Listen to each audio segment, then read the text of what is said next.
Dans cette vidéo, on va voir ensemble comment utiliser Yoast SEO pour améliorer la lisibilité d'un article. Alors on va aller ici sur Article et comment arrêter la cigarette. On est donc sur notre article.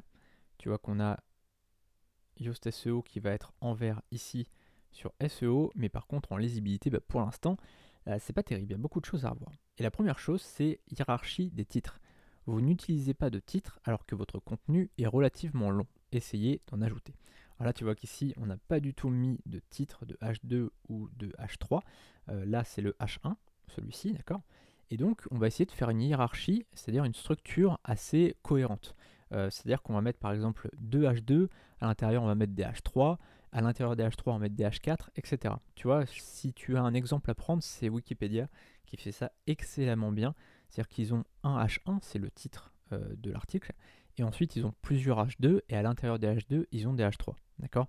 Donc nous, notre article, il est pas très long, donc on va pas non plus pouvoir faire des H3. Je pense que H2, ça va largement suffire, mais on va déjà essayer de voir pour diviser cet article en plusieurs parties, parce que sinon ça va faire vraiment trop long, et tu vois, c'est pas du tout agréable à lire. Tu vois qu'ici, il y a très peu de paragraphes, c'est des paragraphes très très longs, c'est pas très agréable à lire. Donc on verra les paragraphes juste après, mais pour l'instant, on va déjà mettre des titres. Donc là, on a par exemple cessé de fumer progressivement, qui peut être intéressant à mettre en titre.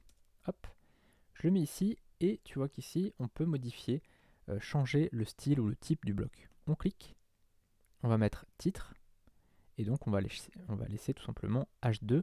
S'il y avait déjà un H2 et que c'était une sorte de sous-titre, tu vois, si ça faisait partie du H2, on mettrait en H3. Tu vois, si par exemple en dessous on mettait quelque chose qui vient en dessous, qui vient s'indenter à l'intérieur, on mettrait un H3.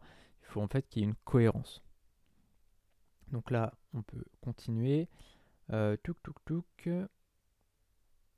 On va essayer de voir si on peut mettre un titre quelque part. Voilà, là on va par exemple mettre ne faites pas le boulot tout seul, ça peut être intéressant de le mettre en titre. Hop, je le mets tout seul, je clique ici, titre, c'est bien un H2, c'est parfait. Alors ici, oula, je fais une bêtise, donc quand c'est ça, tu fais CTRL Z pour revenir en arrière et tu vois que ça se remet bien. Donc c'est parfait, ou alors tu peux cliquer ici, si tu fais une bêtise, tu peux annuler simplement en cliquant sur la petite flèche, mais sinon CTRL Z et tout ira bien. On clique sur mettre à jour et tu vois que déjà, niveau intertitre, on est déjà beaucoup mieux. On va cliquer pour voir l'article. Et là déjà, si on va le voir, tu vois que c'est déjà un peu plus lisible, c'est déjà divisé en deux parties, donc c'est pas mal. Alors évidemment, quand tu fais ça, réfléchis un peu, lis l'article, là je l'ai pas lu, donc forcément, enfin tu vois, je l'ai survolé rapidement, mais je l'ai pas lu en détail. Ce qu'il faut, c'est vraiment avoir des parties, que ce soit clair, tu vois, que dans ta tête, tu saches que ça, la partie par exemple, ne faites pas tout le boulot tout seul, ça c'est vraiment, je retire le point, hop, ça c'est vraiment une partie qui doit parler de ça, et puis la partie avant, cessez de fumer progressivement, ça doit vraiment parler que de ça. Donc s'il y a besoin de mettre 10 titres, tu mets 10 titres, hein, peu importe. Mais il faut vraiment qu'il y ait une cohérence, il faut vraiment que dans ta partie cessez de fumer progressivement, ça parle que de ça. D'accord? Là c'est juste pour te montrer d'un point de vue technique comment ça fonctionne.